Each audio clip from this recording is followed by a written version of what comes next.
Secrets.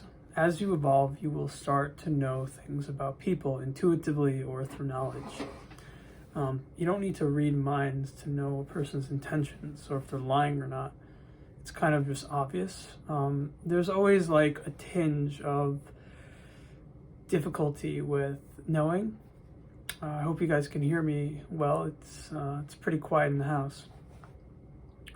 But the reason why you simply know is because consciousness is connected to everyone else, and if someone's lying, you'll pick up on that. So if someone lied to me, I may let it go, if I'm busy, but if in a long-term relationship, in a long-term connection, I'm gonna know that they're lying. And even the first time you hear from them, you can tell if they're lying. You're picking up on what their intentions are, who they are, why they're speaking to you, and so on. Now the question is, when you know things about people, how should you approach it? Right? Because we're talking about the abstract world, the psychic world, the extrasensory world is still the abstract, and therefore it's not necessarily solidified. So one answer is, if you're psychic, like you have a confirmation system in your brain, like, oh, okay, I saw this, I heard this, and X, Y, and Z is going to happen because 99% of the time it does. So that's one case. I'm not referring to that. That is the case of someone who is simply engulfed by that psychic world. They can't even escape it. That's not what I'm referring to. I'm referring to psychic capacity, meaning if you decide to be psychic, you'll be psychic, as opposed to someone who just has visions all the time of what's going to happen so they can prepare themselves for that day. So that's a different level. That's something that you could probably cultivate, but you usually have to be gifted with it. So everyone's given their gifts that they need. So what do you do as you evolve? Because as you get into stage coral, you will become psychic. You will understand people. You will know their intentions. You will know their problems. You'll be a psychologist automatically. And the question is, how much secrets are you allowed to let them know that you know?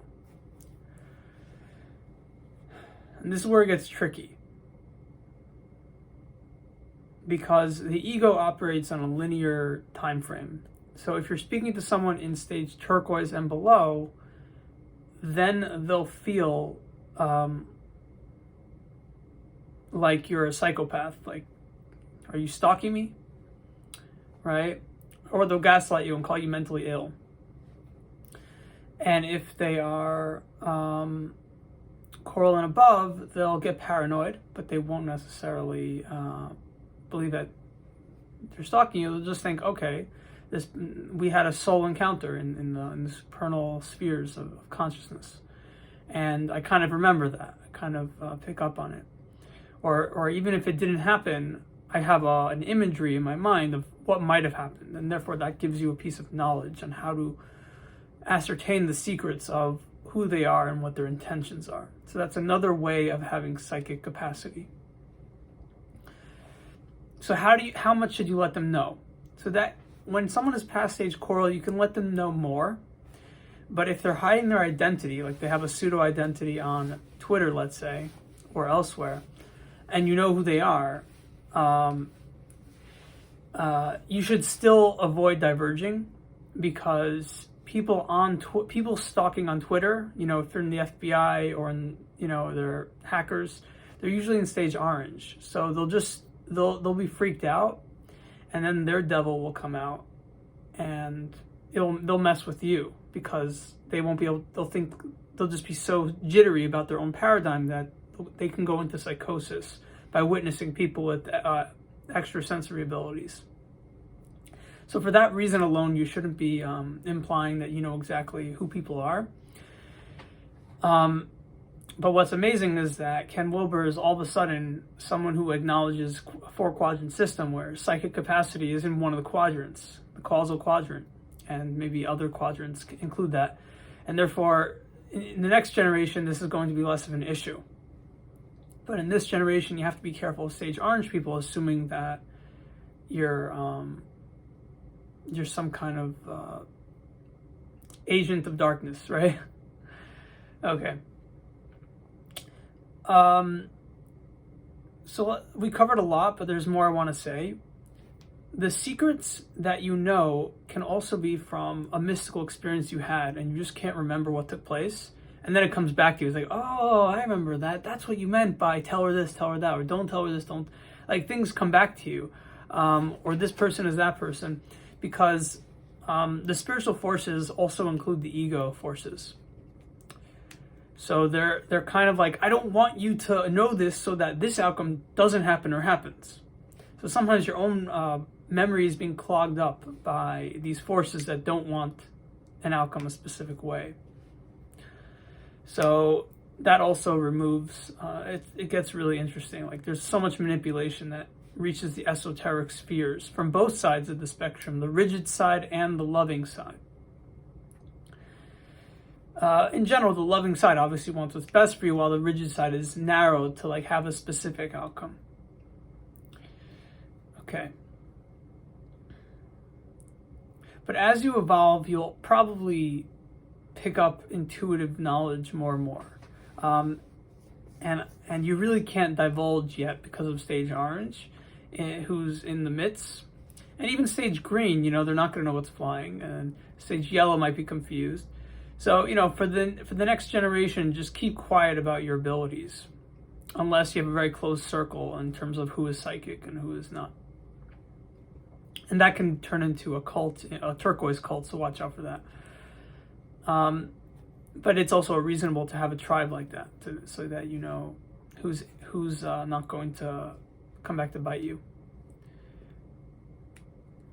So there is something called clairvoyance. There's another word, clairdescence. There's a word that was thrown out recently. It's when you hear voices, souls. And I heard it once, and people who are evolving are going to hear this. People who have bipolar, they may hear this sometimes because they're in both worlds. That's why bipolar exists, because they're tapping into the love world. But when there's a lot of love, then you go the other way. So there's an oscillation sometimes with mood. That said, if you do hear voices, you're hearing the voices of spirits that are either in your body or who love you as a person. And that overlaps with hearing the ego. So maybe sometimes they're less positive words. But a lot of times there's a specific outcome that the souls want. And they'll just try to let you know information through the eardrums if you pick up on it. Once again, psychic is a different category. Someone who has visions and does this regularly on demand. That's a different than psychic capacity. There's levels to this stuff, and the one who is a pure psychic is not going to be known to society. He or she knows that they can't go public ever. It's dangerous. But a psychic capacity, you're in both worlds, so you can get away with it if you have your own group. Okay, so the clairdescence person, when they hear these voices, you can listen to them. Like, I heard one of the souls telling me that this person, you shouldn't date this person because she did something bad, and he told me what she did. And it was pretty crazy. And then I went into a depression right after that happened because I tapped into the spiritual world and I wasn't ready yet. So that I had a piece of knowledge, I heard a voice, and that's fine. It happens sometimes. Now, if you're not ready for it, then oscillation could happen. But when you are ready, then you'll probably speak less about it. You'll have an intuitive understanding of when to talk about it. And that covers that category. So it's really an art on knowing who to talk to and what to divulge. Like, sometimes people talk to me and I kind of knew what was going to happen, and I already know what they're thinking based on this idea and what's going on in the supernal spheres. Like, I already know what they're thinking, how they feel, and I can't react on that. If they're feeling sad, I can't let them know I know that they're sad, and I could just try to play safe as many people as possible without being too much of an a-hole and without being too nice either. And you're kind of stuck in the middle. And sometimes sometimes you can get called delusional because you're saying something. Like I had a situation where I heard the thoughts of a girl that she was really guilty. She felt really guilty because my brother got a concussion. And years later, she had a big fight with her friend, and they separated, and it just was really bad. And she remembered the day that my brother got a concussion. And and so I said, "Don't worry about it. He's fine." You know? So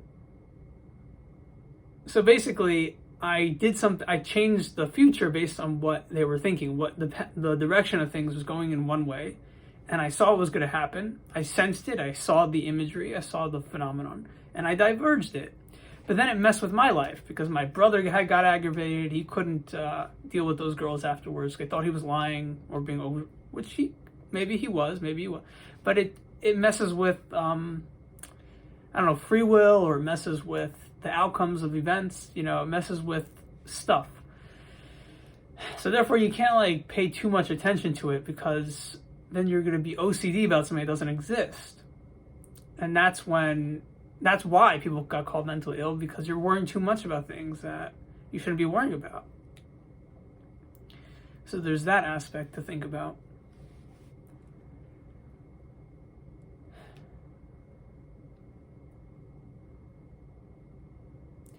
So push comes to shove, if you know exactly what someone is feeling or thinking, take it into consideration, but don't worry about it too much. That's the conclusion. And you can't please everyone. It's not going to happen.